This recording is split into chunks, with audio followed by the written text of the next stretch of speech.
வணக்கம். இன்னைக்கு வண்டி வாகனங்கள் வாங்குறதும் அதை மெயின்டைன் பண்ணுறதும் ஒரு பெரிய பிரச்சனையாக இருக்குது. ஸோ இந்த எலக்ட்ரிக்கல் வெஹிக்கிள் அப்படிங்கிறது இன்னைக்கு போக்குவரத்து துறையில் மிகப்பெரிய ஒரு மாற்று சக்தியாக இயங்கிட்டு இருக்கு அப்படின்னு சொல்லலாங்க. நம்ம பழனிக்குள்ளேயே உற்பத்தி பண்ணி நம்ம ஊருக்குள்ளே ஒரு மிகப்பெரிய விற்பனையை சாதிச்சிருக்கிற ஒரு நிறுவனம் தான் கௌரா எலக்ட்ரிக்கல்ஸ். இவங்க நிறைய எலக்ட்ரிக்கல் வெஹிக்கிள்ஸை உற்பத்தி பண்ணி அதை சேல் பண்ணிட்டு இருக்காங்க. அவங்களோட ஆயக்குடியில் இருக்கிற ஷோரூமுக்கு தான் நாம் இன்னைக்கு வந்திருக்கோம். இவங்களோட இன்னொரு ஷோரூம், மெயின் ஷோரூம் பழனி ரணகாளி அம்மன் கோவில் 4 ரோட்டில் இருக்குங்க. நாம் இன்னைக்கு இந்த 2 ஷோரூமையுமே விசிட் பண்ணி என்னென்ன வண்டியெல்லாம் வச்சுருக்காங்க, என்ன விலை, அது எப்படியெல்லாம் இயங்கும் அப்படிங்கிறத தொடர்ந்து இந்த வீடியோவில் பார்ப்போம். நம்ம ரொம்ப நாளாகவே இந்த பெட்ரோல் வண்டி ஓட்டி அதுக்கான எக்ஸ்பென்சஸ் எல்லாம் பண்ணி அப்படியே சலிச்சு போச்சு அப்படின்னு சொல்லலாம். என்ன காரணம், இன்றைக்கி நாளுக்கு நாள் பெட்ரோல் விலை ஏறிட்டே போகுது. பெரிய பட்ஜெட் நம்மளுக்கு பெட்ரோல் ஒவ்வொரு மாதத்துக்கு ஒதுக்க வேண்டியதாக இருக்குது. ஸோ அதுக்கான ஒரு ஆல்டர்னேட்டாக நம்ம எலக்ட்ரிக் வெஹிக்கிள் போகலாம் அப்படிங்கிற யோசனை ரொம்ப நாளாக இருந்தது. சரி, இன்றைக்கி நேரடியாக நம்ம ஷோரூமுக்கே வந்து பார்த்து உண்மையிலே நம்மளுக்கு இந்த எலக்ட்ரிக் வெஹிக்கிளில் எடுத்த சேவிங்ஸ் கிடைக்குமா, நம்ம பெட்ரோல் வெஹிக்கிளுக்கும் எலக்ட்ரிக் வெஹிக்கிளுக்கும் நம்ம கம்பேர் பண்ணி பார்க்கல இது லாபகரமாக இருக்குமா அப்படின்னு கேட்குறதுக்கு தான் வந்தேன். ஆனால் அவங்க சொன்ன கணக்கெல்லாம் போட்டு பார்த்து நம்ம இந்த எலக்ட்ரிக் வெஹிக்கிள் எடுத்தோம் அப்படின்னா கிட்டத்தட்ட 75% நம்ம பெட்ரோலுக்காக செலவு பண்ணுற காசுலேருந்து சேவ் பண்ணலாங்கிறது எனக்கு புரிஞ்சிருச்சுங்க. ஸோ இங்கே பேசிக் லெவல் எலக்ட்ரிக்கல் வெஹிக்கிள்லேருந்து எல்லாமே இவங்க வச்சுருக்காங்க.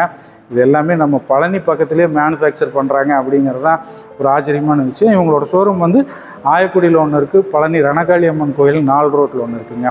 ஸோ நாம் இந்த எலக்ட்ரிக் வெஹிக்கிளில் பேசிக் மாடல் பார்ப்போம். ஃபஸ்ட்டு இது வாரியர் அப்படிங்கிற மாடலுங்க.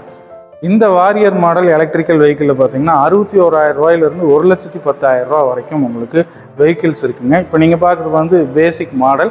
இதில் 4 வேரியன்ட் இருக்குது, 3 கலர்ஸ் அவைலபிளாக இருக்குங்க. இப்போ நீங்கள் ஷோரூம் வந்தீங்கன்னா உங்களுக்கு பிடிச்ச கலரை நீங்கள் பார்த்து எடுத்துகிட்டு போய்க்கலாம். இங்கே அவைலபிள் கலர்ஸ் என்னென்ன அப்படின்னு பார்த்தீங்கன்னா ப்ளூ, கிரே, ரெட்டு.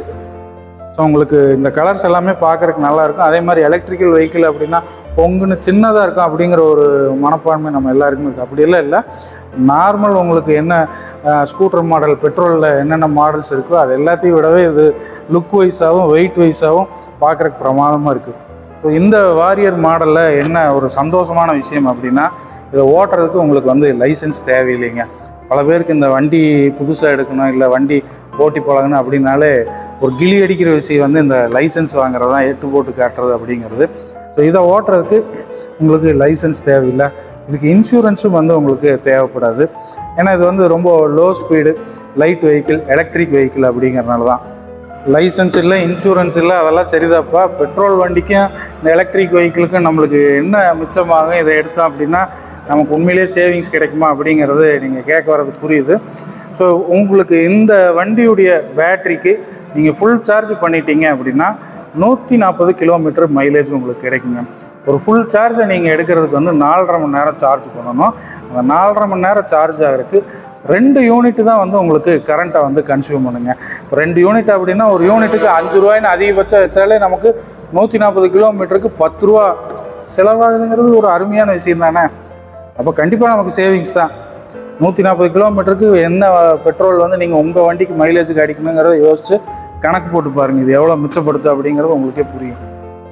இந்த க்ரூசர் மாடலில் உங்களுக்கு பார்க்கிங் அப்படின்னு சொல்லிட்டு ஒரு ஆப்ஷன் கொடுத்துருக்காங்க. ஸோ நீங்கள் அந்த பார்க்கிங் பட்டனை ஆன் பண்ணிட்டீங்கன்னா குழந்தைங்க வண்டியில் ஏறி கீ போட்டு ஸ்டார்ட் பண்ணுறாங்க அப்படின்னா வண்டி ஸ்டார்ட் ஆகும், பட் மூவே ஆகாது.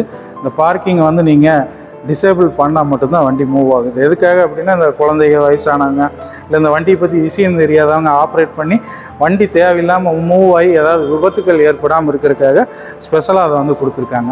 அதுக்கு அடுத்து இதில் இன்னொரு மோடு இருக்குது. எனக்கு தெரிஞ்சு 2 வீலரில் அது எந்த வண்டியிலையுமே இல்லைங்க. இந்த வண்டியில் டிரைவ், ரிவர்ஸ் 2 இருக்குங்க.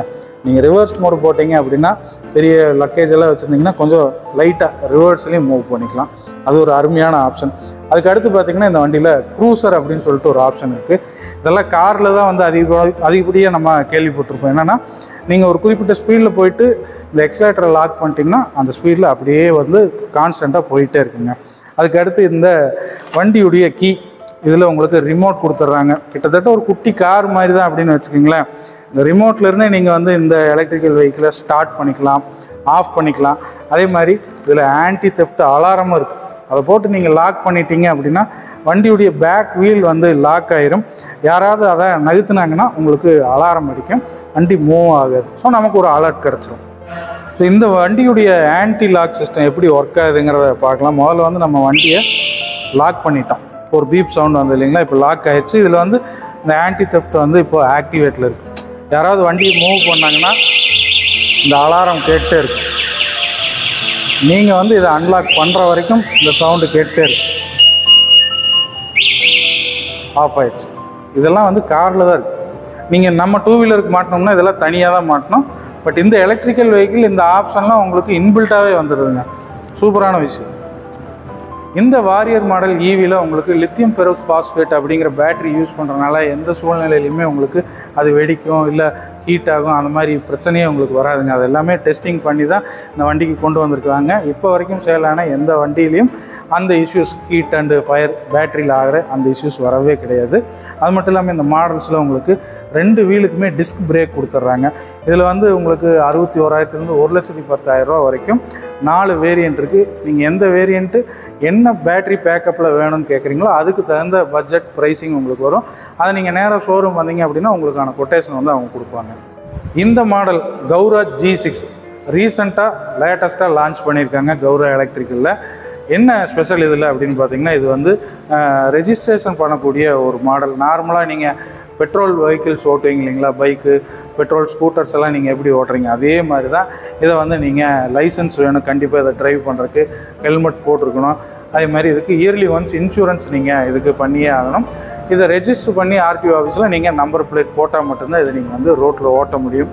கிட்டத்தட்ட ஒரு பெட்ரோல் வண்டி மாதிரியே எலக்ட்ரிக்கல் வெஹிக்கிள். இதில் நீங்கள் 65 கிலோமீட்டர் ஸ்பீடு வந்து மேக்ஸிமம் போகலாங்க. இதோட பேட்டரி பேக்கேஜ் பார்த்தீங்க அப்படின்னா 4 ஹவர்ஸ் ஃபுல்லாக சார்ஜ் பண்ணிங்கன்னா 140 கிலோமீட்டர்ஸ் மைலேஜ் உங்களுக்கு கிடைக்கும். அதுலேயுமே உங்களுக்கு வந்து ரேப்பிட் சார்ஜிங் டெக்னாலஜி கொண்டு வந்திருக்காங்க பேட்டரியில். 3 ஹவர்ஸ் சார்ஜ் பண்ணும்போதே உங்களுக்கு வந்து 80% வந்து பேட்டரி ஃபுல்லாகும். மிச்சம் 1 ஹவரில் 20% வந்து ஃபுல்லாகிறதுக்கு டைம் எடுத்துக்குங்க. ஸோ ஒரு அருமையான விஷயம். இந்த கௌரா G6 மாடல் வந்து முழுக்க சேஃப்டியை வந்து கான்சியஸாக வச்சு உருவாக்கியிருக்காங்க. ஓட்டுறவங்களுக்கு எந்த நேரத்துலையும் எந்த ஆபத்தும் வரக்கூடாதுங்கிறதுல ரொம்ப கவனமாக பண்ணியிருக்காங்க. அதனால் இதோட battery LFP lithium Feroz phosphate use பண்ணியிருக்காங்க. கார் கிரேடு செல்ஸ் யூஸ் பண்ணியிருக்காங்க. பிரிஸ்மேட்டிக் செல்ஸை யூஸ் பண்ணியிருக்கிறனால எந்த அட்மாஸ்பியர்லையும் உங்களுக்கு ஹீட்டோ ஃபயர் ஆகிறதுக்கான வாய்ப்புகளோ வரவே வராது. அது மட்டும் இல்லாமல் IP67 உங்களுக்கு கொடுத்துருக்கிறனால பேட்டரியில் உங்களுக்கு தண்ணி பட்டாலும் எந்த பிரச்சனையும் வராது. மழை பெய்யும் போதோ மழையில் நனைஞ்சாலோ வாட்டர் சர்வீஸ் அது மாதிரிலாம் நீங்கள் பண்ணாலும் நீங்கள் பேட்டரியில் ஈரமாகுதுங்கிற கவலையே உங்களுக்கு தேவையில்லை. ஸோ இந்த மாதிரி சேஃப்டிக்கு முக்கியத்துவம் கொடுத்துருக்கிறனால இந்த வண்டியை நீங்கள் நம்பி எடுக்கலாம், பாதுகாப்பாக ட்ரைவ் பண்ணிட்டு போகலாம். இந்த எலக்ட்ரிக் வெஹிக்கிளுடைய பேட்ரி அதோட லைஃப் டைம் பார்த்தீங்க அப்படின்னா 6 to 8 இயர்ஸ் வந்து கம்பல்சரி உங்களுக்கு கிடைக்கும் அப்படிங்கிறாங்க. 3 இயர்ஸ் உங்களுக்கு கம்பெனி வாரண்டி கொடுத்துட்றாங்க. அது மட்டும் இல்லாமல் இதில் வந்து BMS அப்படிங்கிற பேட்ரி மேனேஜ்மெண்ட் சிஸ்டம் வந்துடுது. அது ஒரு தனி போர்டுங்க. அது எதுக்காக அப்படின்னா இந்த பேட்ரி வந்து அது கண்ட்ரோல் பண்ணும். ஸோ என்ன அட்மாஸ்பியரில் எப்படி இருக்குது அப்படிங்கிறனால அதனால் நமக்கு என்ன யூஸ் அப்படின்னு பார்த்திங்கன்னா பேட்டரியுடைய லைஃப் நல்லாவே கிடைக்கும். அது மட்டும் இல்லாமல் நம்மளுக்கு நல்ல ஒரு பாதுகாப்பாக இந்த அட்வான்ஸ்டு BMS சிஸ்டம் வந்து நம்மளுக்கு கொடுக்குது. ஸோ இந்த பேட்டரி வந்து 3.3 கிலோவாட் யூஸ் பண்ணுறாங்க. அது மூலிமா நம்மளுக்கு அதிகப்படியான த்ராட்லிங், நீங்கள் பெட்ரோல் என்ஜின் யூஸ் பண்ணும்போது என்ன ஒரு த்ராட்லிங் என்ஜின் பவரை ஃபீல் பண்ணுறீங்களோ இந்த 3.3 கிலோவாட் வந்து உங்களுக்கு கொடுக்கும். இந்த கிலோவாட் பேட்டரி BMS சிஸ்டம் எல்லாம் இருக்கிறனால அதிகப்படியான மைலேஜ் வந்து இந்த கௌரா G6 வண்டியில் கிடைக்கும். அதை வந்து கேரண்டியாக சொல்கிறாங்க. இந்த மாடல் வண்டியில் உங்களுக்கு வந்து IP67 கொடுத்துட்றாங்க. வாட்டர் ரெசிஸ்டன்ஸ் சர்டிஃபிகேட் வாங்கியிருக்காங்க பேட்டரிக்கு. ஸோ மழையில் நனைஞ்சாலும் தண்ணி ஈரம் அதெல்லாம் பட்டாலும் நீங்கள் கவலைப்பட வேண்டியதே இல்லை. அதனால் பேட்டரி எந்த விதத்துலையும் பாதிக்காதுங்க. அப்புறம் இன்னொரு விஷயம் என்ன அப்படின்னு பார்த்தீங்கன்னா, நம்ம பெட்ரோல் வெஹிக்கிள்லாம் எப்படி ஒரு என்ஜின் இருக்குது, அந்த என்ஜின்லேருந்து தான் பவர் வந்து வண்டி மூவ் ஆகுது. அதே மாதிரி இந்த எலக்ட்ரிக் வெஹிக்கிளில் பார்த்தீங்க அப்படின்னா மோட்டார் இருக்கும். ஸோ பேட்டரியிலேருந்து பவர் எடுத்து அந்த மோட்டர் தான் வந்து வண்டியை நகர்த்தும். அந்த மோட்டர் வந்து இந்த பேக் வீலில் இருக்குங்க. ஸோ அதுக்கு பேர் வந்து ஹப் மோட்டார் அப்படின்னு சொல்கிறாங்க. ரொம்ப சிம்பிளான ஒரு மெக்கானிசம் தான், ஆனால் ஒரு நல்ல பவர்ஃபுல்லான டிரைவிங் ஃபீலை உங்களுக்கு கண்டிப்பாக கொடுக்கும். இந்த வண்டி நீங்கள் ஆன் பண்ண உடனே உங்களுக்கு டிஜிட்டல் மீட்டரில் ஹெல்மெட் அவேர்னஸ் உங்களுக்கு இந்த மாதிரி இண்டிகேஷன் காட்டிடும், ஹெல்மெட் போடுங்க அப்படின்னு சொல்லிட்டு. அதே மாதிரி நீங்கள் ஆன் பண்ண உடனே உங்களுக்கு வந்து பேட்டரியில் எத்தனை பெர்சன்டேஜ் இருக்குது அப்படிங்கிறது இதிலே பார்த்துக்கலாம். ரிமைனிங் எவ்வளோ இருக்குது அப்படிங்கிறது. பேட்டரியுடைய டெம்பரேச்சர் இதில் காட்டிடும். நீங்கள் இது வரைக்கும் டோட்டலாக எத்தனை கிலோமீட்டர்ஸ் ஓட்டியிருக்கீங்க அப்படிங்கிறத பார்த்துக்கலாம். அதே மாதிரி பேட்டரியில் எத்தனை வோல்ட் கரண்ட் வந்து சப்ளை ஆகிட்டு இருக்குங்கிறது வந்துடும். அப்புறம் இதில் வந்து 3 விதமான மோடு இருக்குங்க. மோடு பார்த்திங்கன்னா ஃபஸ்ட்டு வந்து எக்கனாமிக் மோடு, அடுத்து பவர் மோடு, அதுக்கடுத்து வந்து ஸ்போர்ட்ஸ் மோடு. உங்களுக்கு என்ன டிரைவிங் நீங்கள் எப்படி வேணும்னு நினைக்கிறீங்களோ அதுக்கு தகுந்த மோடு போட்டுக்கிட்டீங்க அப்படின்னா அதுக்கு தகுந்த ஸ்பீடு வந்து உங்களுக்கு கிடைக்கும், த்ராட்லிங் பவர் கிடைக்கும். அதே மாதிரி பார்க்கிங், நம்ம ஏற்கனவே பார்க்கிங் சொல்லியிருந்தோம் இல்லையா, இந்த பார்க்கிங் பட்டன் அமுத்திட்டீங்க, இது எனேபிள் ஆயிடுச்சுன்னா வண்டி வந்து ஸ்டார்ட் ஆகும், ஆனால் மூவ் ஆகாதுங்க. இப்போ வந்து இது எக்கனாமிக் மோடில் நம்ம வச்சுருக்கோம். இந்த எக்கனாமிக் மோடில் உங்களுக்கு இருக்கிற பேட்ரி பேலன்ஸுக்கு எத்தனை கிலோமீட்டர் கிடைக்குங்கிற இண்டிகேஷன் வந்து ஸோ நீங்கள் தெரிஞ்சுக்கலாம் எவ்வளோ தூரம் நம்ம போகலாம், இவ்வளோ இருக்குது, ஸோ நம்ம அதுக்கு தகுந்த மாதிரி ட்ரைவ் பண்ணிட்டு ரிட்டர்ன் வந்துடலான்னு கணக்கு போட்டுக்கலாம். நம்ம வண்டிகளில் எப்படி பெட்ரோலுக்கு மைலேஜ் கணக்கு போடுறோம் அந்த மாதிரி இதில் உங்களுக்கு வந்து அப்படியே அக்யூரேட்டாகவே காட்டிடும். எக்கனாமிக்கில் போனீங்கன்னா 113 கிலோமீட்டர் 77% நீங்கள் போகலாங்க. அதே நீங்கள் பவரில் போனீங்கன்னா 97 கிலோமீட்டர் வரைக்கும் ட்ரைவ் பண்ணலாம். அதே ஸ்போர்ட் மோடில் போகும்போது 86 கிலோமீட்டர் மைலேஜ் வந்து உங்களுக்கு 77% கிடைக்கும். இது 100ல் இருந்ததுன்னா உங்களுக்கு இது வந்து இன்னும் அதிகமாக காட்டும். ஸோ இந்த டிஜிட்டல் மீட்டரில் உங்களுக்கு வந்து இந்த சைடு ஸ்டாண்டோட இண்டிகேஷன் வந்துடுங்க. நீங்கள் எங்கேயாவது வண்டி பார்க் பண்ணிட்டு போயிருக்கிறீங்க, வந்து எடுத்து ஸ்டார்ட் பண்ணும்போது உங்களுக்கு இந்த சைடு ஸ்டாண்ட் இண்டிகேஷன் காட்டும். அப்படி சைடு ஸ்டாண்டு போட்டிருந்தது அப்படின்னா உங்களுக்கு வண்டியே மூவ் ஆகாது. நீங்கள் எடுத்தீங்க சைடு ஸ்டாண்டை எடுத்தால் தான் உங்களுக்கு இந்த இண்டிகேஷனே ஆஃப் ஆகும். இப்போ சைடு ஸ்டாண்டை எடுத்தாச்சு, ஆஃப் ஆயிடுச்சுங்க. இப்போ சைடு ஸ்டாண்டு இப்போ போட்டிருந்தோம்னா இந்த இண்டிகேஷன் காட்டிகிட்டே இருக்கும். ஸோ நம்மளுக்கு எல்லாமே இந்த டிஜிட்டல் மீட்டர்லேயே கவர் ஆகிடும். இப்போ இந்த வண்டியில் வந்து நீங்கள் கீயை ஆன் பண்ணிட்டாலே உங்களுக்கு இது மூவ் ஆகிறதுக்கு ரெடி ஆகிடும். ஆனால் நீங்கள் ஆல்ரெடி பார்க்கிங் வந்து கொடுத்துருக்குறீங்க, உங்களுக்கு பார்க்கிங் வந்து எனேபிள் ஆகிருக்குது அப்படின்னா எக்ஸலேட்டர் கொடுத்தாலும் மூவ் ஆகாது. ஸோ பார்க்கிங்கை வந்து நாம் டிசேபிள் பண்ணணும். அதே மாதிரி அதில் டிசேபிள் பண்ணிவிட்டு சைடு ஸ்டாண்டு வந்து நீங்கள் போட்டிருக்கிறீங்க, அதை எடுக்காமல் இருந்தாலும் வண்டி உங்களுக்கு மூவ் ஆகாது. இந்த லைட்டு ஆஃப் ஆகணும், சைடு ஸ்டாண்டை எடுத்தால் மட்டும்தான், நீங்கள் எக்ஸலேட்டர் கொடுத்தீங்கன்னா தான் மூவ் ஆகும். இப்போ வண்டி வந்து ஆன் கண்டிஷனில் தான் இருக்குதுங்க. இப்போ எக்ஸலேட்டர் கொடுத்தா மூவ் ஆகணும், ஆகாது. ஸோ இது இந்த மாதிரி சேஃப்டி சிஸ்டமெல்லாம் வந்து இதில் பிரமாதமாக பண்ணியிருக்காங்க. இந்த G6ல் இது வேறு வண்டிங்க. இதில் பேட்ரி வந்து ரொம்ப குறைஞ்சிருச்சு. இப்போ வெறும் 10% தான் இருக்குது. அப்படிங்கிறனால எக்கனாமிக் மோடு மட்டும்தான் நீங்கள் இதில் ட்ரைவ் பண்ண முடியும்னு சொல்லி இன்டிமேஷனில் கேட்டுது. அதே மாதிரி நீங்கள் இப்போ சார்ஜ் பண்ணியே ஆகணுங்கிற நோட்டிஃபிகேஷனும் வந்துடும். அது மாதிரியே உங்களுக்கு வேறு ஏதாவது ப்ராப்ளம் வண்டிக்குள்ளே இருக்குன்னாலும் அதை இந்த மாதிரி நோட்டிஃபிகேஷனில் உங்களுக்கு இந்த மீட்டர்லேயே வந்து டிஸ்பிளே பண்ணி காட்டிடும். ஸோ இதில் வரக்கூடிய லைட் எல்லாமே உங்களுக்கு எல்இடியில் வந்துடுங்க. நல்லா பவர்ஃபுல்லாக இருக்கும். அது போக உங்களுக்கு இதில் வந்து ஃப்ரண்ட்டு ரிவர்ஸ் அந்த மோடு கொடுத்துட்றாங்க. ரிவர்ஸ்லேயும் இந்த வண்டி போகும். அதே மாதிரி இதில் உங்களுக்கு க்ரூசர் ஆப்ஷனும் வந்துடுது. நீங்கள் எக்ஸலேட்டர் என்ன ஸ்பீடில் வேணுமோ அதை கொடுத்துட்டு லாக் பண்ணிட்டீங்கன்னா கான்ஸ்டண்ட்டாக உங்களுக்கு காரில் இருக்கக்கூடிய க்ரூசர் மெத்தட் இதுலேயும் ஒர்க் ஆகும். இது வந்து உங்களுக்கு சிபிஎஸ் பிரேக்கிங் சிஸ்டம் கொடுத்துருக்காங்க, காம்பி பிரேக்கிங் சிஸ்டம். அது எதுக்கு அப்படின்னா நீங்கள் பேக் வீலுடைய பிரேக் நீங்கள் அப்ளை பண்ணிங்கன்னா ஃப்ரண்ட் அண்ட் பேக் 2 வீலுக்குமே பிரேக் வந்து அப்ளை ஆகி நிற்கும். ஃப்ரண்ட் பிரேக் நீங்கள் பிடிச்சிங்கன்னா ஃப்ரண்ட் வீல் மட்டும் வரும். இது எதுக்காக அப்படின்னா நீங்கள் நம்ம ஸ்பீடாக கொஞ்சம் ஓரளவுக்கு ஆவரேஜ் ஸ்பீடில் போய் நீங்கள் பிடிச்சாலும் உங்களுக்கு வண்டி வந்து எந்த பிரச்சனையும் இல்லாமல் டக்குன்னு அந்த இடத்துலையே நிற்கிறதுக்காக ஒரு சேஃப்டி பர்பஸ்க்காக இந்த பிரேக்கிங் சிஸ்டம் கொடுத்துருக்காங்க. இந்த கௌரா G6 வண்டியோடைய டிசைனுமே பார்க்குறக்கு பிரமாதமாக இருக்குங்க. நல்ல ஒரு மெட்டாலிக் ப்ளூ கொடுத்துருக்காங்க. முன்னாடி பார்த்தீங்க அப்படின்னா ஒரு ரொபாட்டிக் ஃபேஸ் வந்துருக்கு. நல்லா பார்க்குறக்கே ஒரு அப்பீலிங்காக இருக்குது. ஸோ எல்லா விஷயமும் நம்மளும் சொல்லிட்டோம். ஓட்டுறக்கு எப்படி இருக்குன்னு பார்த்துடலாமா? ஓட்டி பார்த்துருவோம். நாம் இப்போ G6 அப்படிங்கிற மாடல் வெஹிக்கிளை தான் டெஸ்ட் ட்ரைவ் பண்ணி பார்க்க போகிறோம். எலக்ட்ரிக் வண்டி நான் இப்போ தான் முறையாக ட்ரைவ் பண்ணுறேங்க.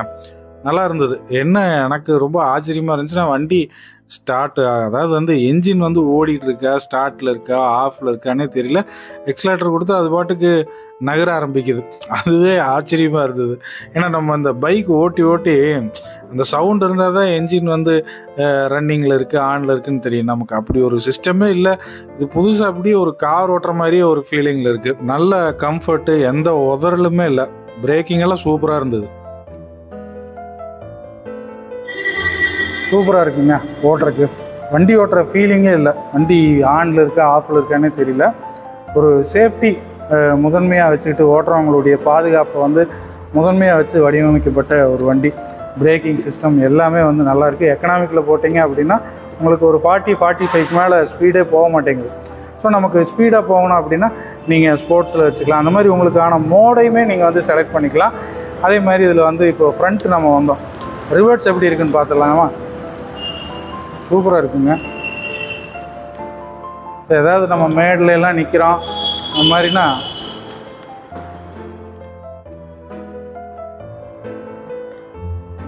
ஏதாவது லக்கேஜ் எல்லாம் வச்சுட்டு சிரமப்படுவாங்க இல்லையா, சூப்பராக இருக்குது.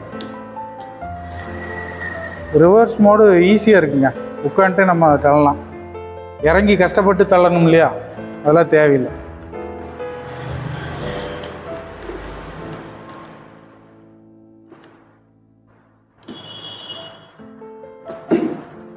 இது லேட்டஸ்ட்டாக லான்ச் ஆயிருக்கு அப்படிங்கிறனால உங்களுக்கு ஆஃபர் கொடுத்துருக்காங்க. ஸோ நீங்கள் இப்போ உடனடியாக புக் பண்ணிங்கன்னா ஆன்ரோடு ப்ரைஸ்லேருந்து உங்களுக்கு 10,000 டிஸ்கவுண்ட் வந்து கொடுக்குறாங்க. ஸோ மறக்காமல் இந்த ஆப்பர்ச்சுனிட்டியை நீங்கள் யூஸ் பண்ணிக்கலாம். கௌரா எலக்ட்ரிக்கோட மெயின் பிரான்ச் பார்த்தீங்க அப்படின்னா பழனி ரணகாளியம்மன் 4 ரோட்டில் இருக்குங்க.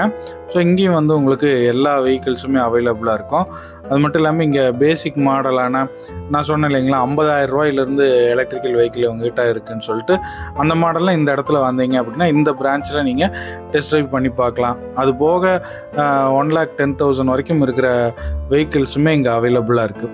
எல்லாமே பிரமாதமாக இருக்குது. ஆரம்ப காலங்களில் அந்த எலக்ட்ரிக்கல் வெஹிக்கிள்னாலே பொங்குன்னு சைக்கிளோட கொஞ்சம் பெரிய சைஸில் இருக்குன்னு ஒரு நினப்பில் இருப்பான். அப்படியெல்லாம் இல்லை, நல்ல ஒரு ஸ்போர்ட்டிவான ஸ்கூட்டர் ரேஞ்சிலே இருக்குது, அழகாக இருக்குது எல்லாமே. இந்த மாடல் பார்த்தீங்க அப்படின்னா ஸ்னைப்பர் 5G அப்படிங்கிற ஒரு எலக்ட்ரிக்கல் வெஹிக்கிள்ங்க. இது வந்து 50,000. ஸோ நீங்கள் எலக்ட்ரிக்கல் வெஹிக்கிள் பேசிக் மாடல் எடுக்கணும் அப்படின்னா இந்த வண்டி உங்களுக்கு வந்து ஆப்டான சாய்ஸ். 50,000 ரூபாயிலேருந்து ஸ்டார்ட் ஆகுதுங்க. நல்லா லுக் வைஸ் அண்டு கலர் வைஸாக பார்க்குறக்கே ரொம்ப அட்ராக்டிவாக இருக்குது. நம்மளும் இங்கே இருந்த வண்டிகளெல்லாம் ஓட்டி பார்த்தா முக்கியமாக இந்த கௌரா G6 மாடல் ரொம்பவே பிடிச்சிருக்கு. நல்ல ஒரு ஹை ஸ்பீடு EV அப்படின்னே சொல்லலாம். ஸோ நீங்களும் வாங்க, உங்களுக்கு எலக்ட்ரிக்கல் வெஹிக்கிள்ஸ் ஐடியா இருந்தது அப்படின்னா நீங்கள் கௌரா எலக்ட்ரிக்கல்ஸ் வாங்க. ஆயக்குடியில் இருக்குது, பழனியில் ரணகாளியம்மன் கோயில் 4 ரோட்லேயே கார்னர்லேயே அந்த கடை இருக்குங்க. நிறைய டைப்ஸ் ஆஃப் எலக்ட்ரிக்கல் வெஹிக்கிள் உங்ககிட்ட இருக்குங்க. 50,000 ரூபாயில் ஆரம்பித்து 1,10,000 ரூபா வரைக்கும் உங்களுடைய தேவைகள், உங்களுடைய டேஸ்ட்டு, உங்களுக்கு என்ன மாதிரியான வண்டி தேவைப்படுதுங்கிறத நேரில் வந்து பார்த்து நீங்கள் வாங்கிக்கலாம். இன்றைக்கி நமக்கு இருக்கிற பண நெருக்கடிக்கு இந்த மாதிரியான ஒரு எலக்ட்ரிக்கல் வெஹிக்கிள் வாங்கும்போது அது கண்டிப்பாக நம்மளுக்கான ஒரு சேவிங்ஸை ஏற்படுத்தி கொடுக்கும் அப்படிங்கிறதுல எந்த விதமான சந்தேகமும் வேண்டாம். ஸோ ஷூர் ஒரு தடவை நீங்கள் வந்து பாருங்கள், ஷோரூமை விசிட் பண்ணுங்கள், உங்களுக்கு பிடிச்ச வண்டிகளை சந்தோஷமாக வாங்கிட்டு போங்க. இதே மாதிரி இன்னும் பல வீடியோக்களை மீண்டும் உங்களை வந்து சந்திக்கிறேன். அதுவரை உங்களிடமிருந்து விடைபெறுவது கார்த்திக். நன்றி, வணக்கம்.